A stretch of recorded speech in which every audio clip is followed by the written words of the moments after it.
লন্ডনে যাওয়ার জন্য আপনি বুধবার সকালের বিমানের টিকিট চেয়েছেন, কিন্তু পেয়েছেন বুধবার বিকেলের। সকালের টিকিট না পাওয়ায় আপনার প্রচণ্ড মন খারাপ। হতে পারে সকালের টিকিট না পাওয়ায় লন্ডনে কোনো একটি পার্টিতে আপনি অংশগ্রহণ করতে পারবেন না। হতে পারে ম্যানচেস্টার শহরে কোনো এক মনোরঞ্জন অনুষ্ঠান আপনি মিস করবেন। এটি অস্বাভাবিক নয়, স্বাভাবিক ঘটনা। কিন্তু ভাগ্যের ব্যাপার হচ্ছে, সকালের টিকিট না পাওয়াতে একরাশ দুঃখ আর মন খারাপ নিয়ে টিভি খুলে যখন দেখতে পেলেন লন্ডনের উদ্দেশ্যে যাত্রা করা সকালের নির্ধারিত সেই ফ্লাইট ক্র্যাশ করেছে এবং নিহত হয়েছে বিমানের সকল যাত্রী, তখন কেমন লাগবে আপনার বলুন তো? মিস হয়ে যাওয়া ম্যানচেস্টার ওই মনোরঞ্জন অনুষ্ঠান কি আপনার প্রাণের চেয়েও মূল্যবান? সকালের ফ্লাইট মিস হয়ে যাওয়ায় আপনার কি তখনও মন খারাপ থাকবে? আফসোস হবে কোনো? মানুষের একটি বৈশিষ্ট্য হলো সে নিজেকে সবসময় নির্ভুলতার আসনে দেখতে পছন্দ করে। সে মনে করে তার জীবনের সব ভালো মন্দ ঠিক বেঠিক বোঝার ব্যাপারে সেই যথেষ্ট। নিজের জন্য পছন্দ করা জিনিসটা কিভাবে তার জন্য হুমকিস্বরূপ হতে পারে সেটা মানুষ ভাবতেও পারে না। আবার এটাও মানুষ কল্পনা করতে পারে না যে যেটা সে পছন্দ করে সেটা কিভাবে তার জন্য জীবনের টার্নিং পয়েন্ট হয়ে উঠতে পারে। মানুষ এটা কখনোই বুঝতে পারবে না। এটা জানেন কেবল মহান সুবহানাল্লাহু ওয়া তাআলা, কারণ তিনি অতীত, বর্তমান, ভবিষ্যতের ব্যাপারে জ্ঞান রাখেন। এজন্যই মহান আল্লাহ তাআলা বলেছেন, হয়তো তোমরা যা অপছন্দ করো তাই তোমাদের জন্য কল্যাণকর, আর তোমরা যা পছন্দ করো সেটা হতে পারে তোমাদের জন্য অকল্যাণকর। বস্তুত আল্লাহ জানেন, কিন্তু তোমরা জানো না। সূরা বাকারা আয়াত 216।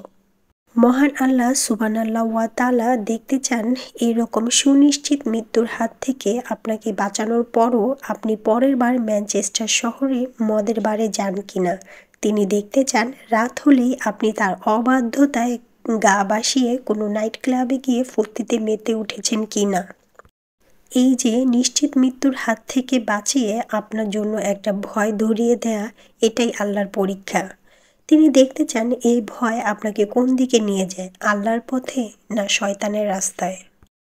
আল্লাহ তাআলার পরীক্ষা করবেন ক্ষুধা অনাহারের মাধ্যমে। এ উদাহরণের যথার্থতা উপলব্ধি করার জন্য রাস্তায় একজন ভিক্ষুকের দিকে তাকান, অথবা সেই অভাবী লোকটির দিকে যে অপলক দৃষ্টিতে আপনার বার্গার খাওয়ার দৃশ্যটি দেখছে।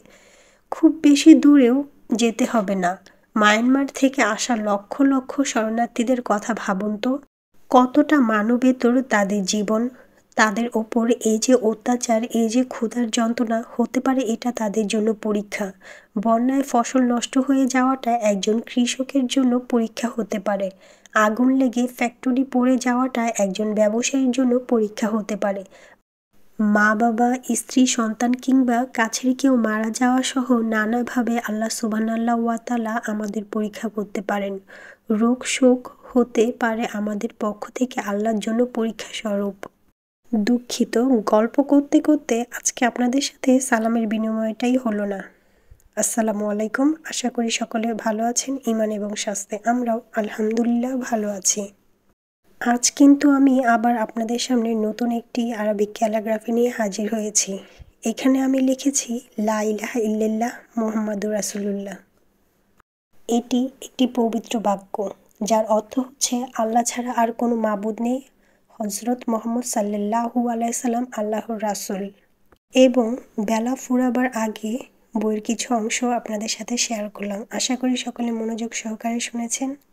আবার অন্য কোনো ভিডিওতে অন্য কোনো আর্ট নিয়ে, অন্য একটি গল্প নিয়ে আপনাদের সামনে হাজির হব ইনশাল্লাহ। সে অবধি সকলে ভালো থাকবেন, সুস্থ থাকবেন এবং পরস্পরের জন্য দোয়া রাখবেন। আল্লাহ হাফেজ। আসসালামু আলাইকুম।